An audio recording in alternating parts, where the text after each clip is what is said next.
Bonjour à tous et bienvenue dans Voyons voir. Dans ce numéro, direction Riom, à 15 km au nord de Clermont-Ferrand. C'est dans ce paysage vallonné, modelé par des milliers d'années d'activité volcanique, que s'étirent les 400 hectares du vignoble AOC Côte d'Auvergne. Implanté sur 53 communes, cette jeune AOC est la fierté des vignerons du pays qui l'ont obtenue en 2010 après un long travail de revalorisation de la vigne. Rencontre avec Benoît Montel, enfant du pays, qui après avoir fait ses classes en Bourgogne, a décidé de revenir sur ses terres pour travailler un vin de caractère.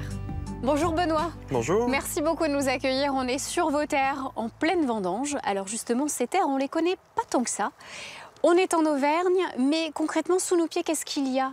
Parlez-moi un peu de ce territoire, de ce terroir de l'AOC Côte d'Auvergne. D'accord, donc le territoire Côte d'Auvergne, en fin de compte, c'est un terroir volcanique. Donc avec différents terroirs.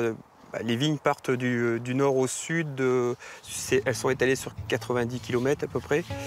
Et on a des terroirs beaucoup à base d'argilo-calcaire et de la volcanique, de la pouzzolane.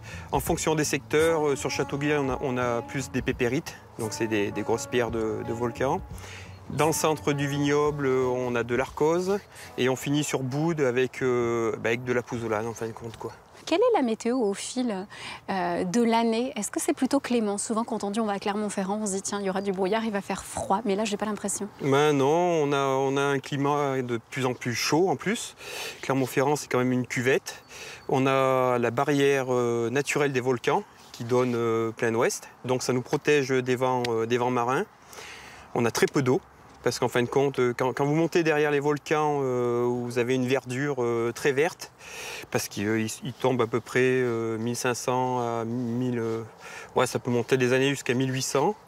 Et ici, on est à moins de 500 mm d'eau. D'accord. Donc du coup, il y a cette barrière naturelle des volcans qui fait un effet de fun. Et après, les nuages partent sur Lyon. Donc voilà, très sec. Et on va chercher ce vignoble en altitude pour garder un peu de fraîcheur du coup, quoi. On a l'impression que la récolte est tardive ici. Par exemple, nous sommes à mi-septembre. Dans le Beaujolais, ils ont pratiquement terminé toute leur récolte. Pareil pour le Côte-du-Rhône. Pourquoi ici on tarde un petit peu? On commence en fait. On commence parce qu'on a cet effet vigne en altitude. Donc avec la fraîcheur, les nuits sont quand même assez fraîches. Du coup, on a de la chaleur, beaucoup de chaleur en journée et des nuits très fraîches. Et du coup, ça maintient un peu le raisin un peu ferme. Et du coup, on a besoin de l'amener un maximum. On a un décalage, mais à savoir qu'il y a une dizaine d'années, on vendangeait au 15 octobre. Donc on a quand même gagné un gros mois. On a gagné un gros mois. Alors c'est grâce à tout ce travail technique que vous avez réussi, nouvelle génération de vignerons, à obtenir une AOC en 2010. Justement, qu'est-ce que ça a demandé, vous qui avez évolué avec les anciens, avec vos pères?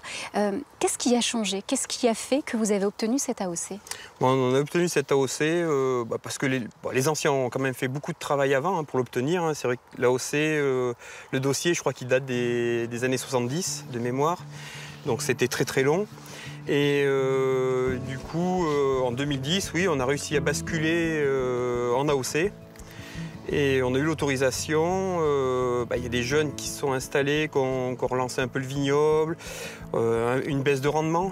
Donc on a baissé tout au rendement. Les jeunes ont appris à travailler dans les écoles. Donc ils ont eu des diplômes, ils savent faire du vin, ils ont travaillé dans des belles maisons. Et voilà, et après, ils se repositionnent en IGP, je vois on arrive à replanter d'autres cépages, un peu de Syrah, des choses comme ça. En AOC, on est toujours en Gamay et en Chardonnay. Mais voilà, donc il y a des choses qui évoluent et des façons de faire, des récipients, des tonneaux neufs, des choses comme ça qui font que la qualité est accélérée d'un coup, quoi. Effectivement, et justement quand on parle de qualité, allez, un petit mot sur la cuvée qui va arriver la prochaine, elle sera bonne ou pas? Oui, Vous êtes bien en ce moment comme partout en France, l'espoir qu'on a cette année, c'est très bien équilibré. Du coup, on fait des degrés naturels. Et la chance qu'on a par rapport aux autres millésimes qui étaient très bons aussi, c'est qu'il y a de la quantité, quoi. Donc on va faire notre rendement avec une très bonne qualité et c'est tout bénef pour nous. C'est des années comme ça, il nous en faudrait chaque année, quoi. Les autres années on grêle, on gèle, donc on est entre 40 et 60% de perte. Donc c'est compliqué niveau trésorerie de continuer le métier. Et là des années comme ça nous encourage et voilà, quoi. Donc ça prévoit du bonheur dans la cave et sur nos tables. On va aller voir ça, c'est la deuxième partie. Ça marche. Allez, c'est parti. Merci. Le vin des Côtes d'Auvergne est associé au roi de France. Il commence par séduire le roi Henri IV, qui servira à sa table ce vin royal. Puis plus tard, ce vin coulera à flot à Versailles, sous Louis XIV. Du côté de la Loire, c'est à l'époque antique que l'on revient. Direction le domaine Cérolles, qui s'apprête à tester la vinification dans les amphores, comme le faisaient les Romains. Ce matin-là, dans les vignes du domaine Cérolles, près de Roanne, ils sont 70 à arpenter les vignes pour vendanger ce vignoble prestigieux, présent notamment sur les tables de la maison étoilée Trois Gros.